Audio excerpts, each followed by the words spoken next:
So the reason why sustainability is such a big topic in business today, and why we actually put it in the core revamp of the MBA program, it's actually because everyone is asking companies, what are you doing in terms of sustainability?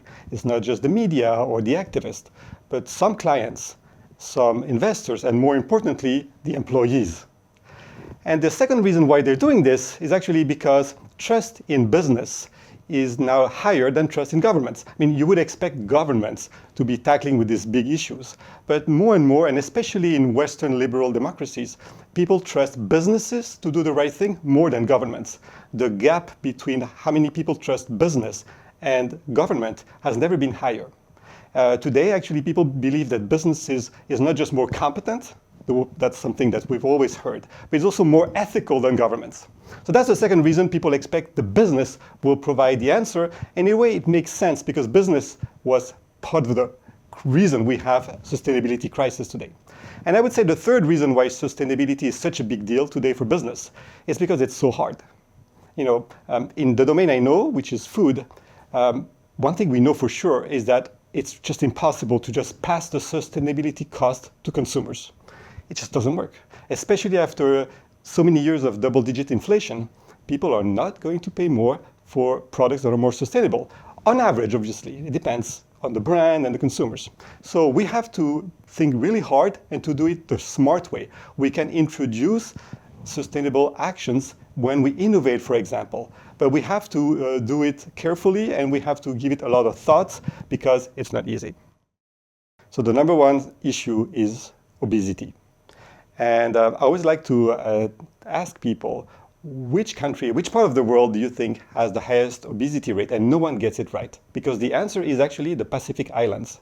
Places like Nauru, etc., we have 60% of the population that's obese. Not just overweight, but obese.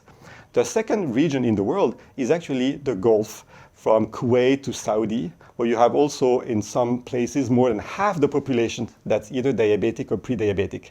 And the United States, which is of course the country we always think about, and Mexico are only actually in third position, followed closely by the Levant from Turkey to Egypt. So the point is that obesity is not just a rich world's problem, it is a global problem. By 2035, countries like Iran, South Africa, and Malaysia will have more than 45% of the population obese. And Ozempic and all of the great medical options we have now is just going to exacerbate the gap between the rich and the poor because it costs around €1,000 per month if you're on Ozempic today. So after obesity, the other really big sustainability issue is obviously climate change. If you think about the Green Revolution, it was brought about by hybrid seeds, chemical improvements in pesticides and fertilizers, and irrigation. And all of these three elements are really importantly impacted by global climate change.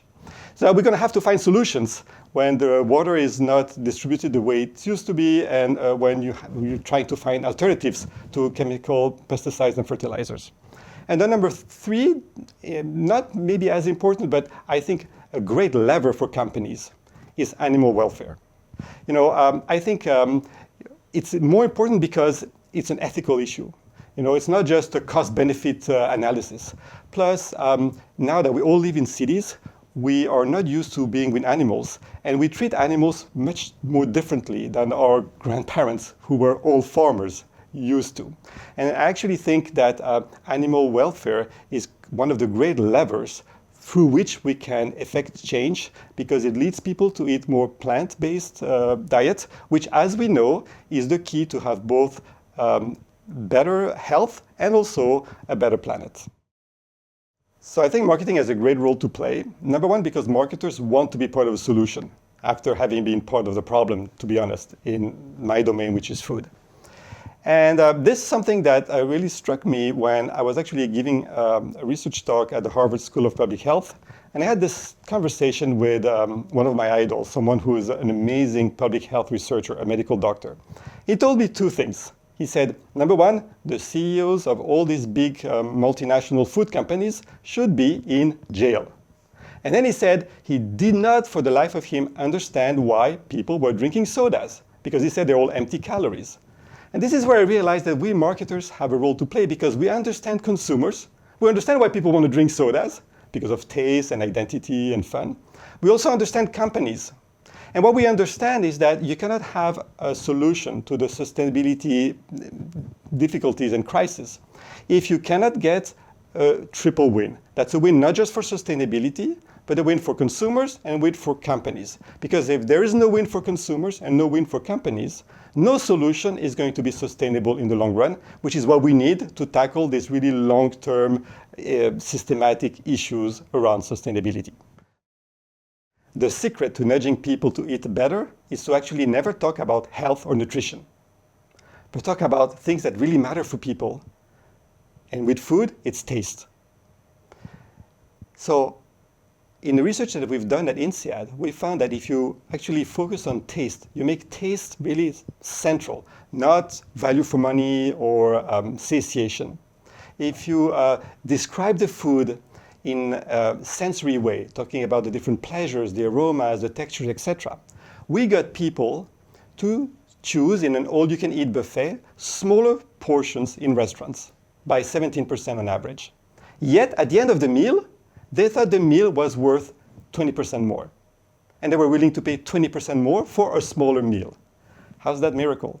What we found is that by focusing on pleasure, people slowed down. They put down the phone, they started to eat more slowly, more mindfully, and they savored the food more. Because here's the thing, pleasure in food does not increase with quantity.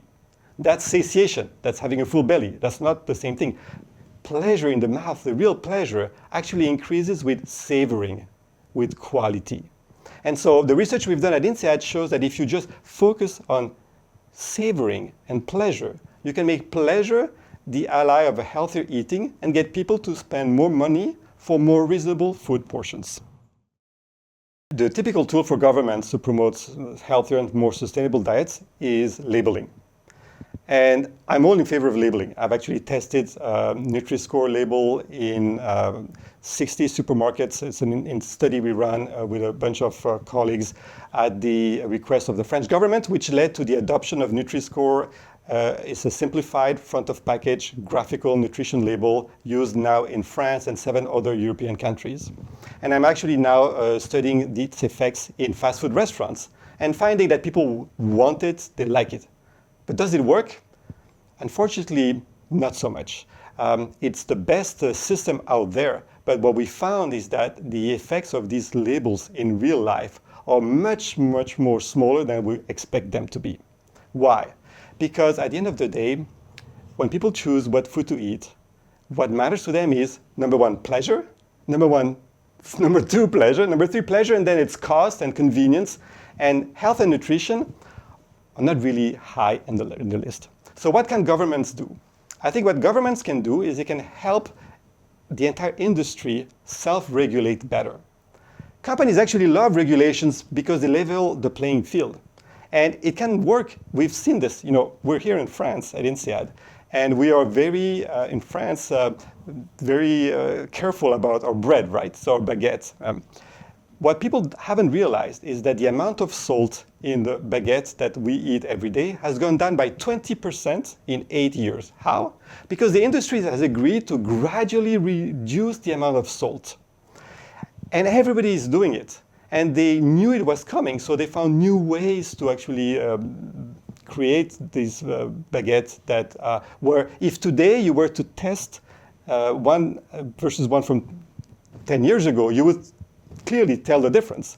But because it happened gradually and everybody did it, no one noticed, and we're all now eating a bit less salt, which, as we know, is very important for our cardiovascular health. So information, yes. Transparency, consumers want it. You cannot be against transparency, but not enough. You need to do more. Governments need to help the industry organize.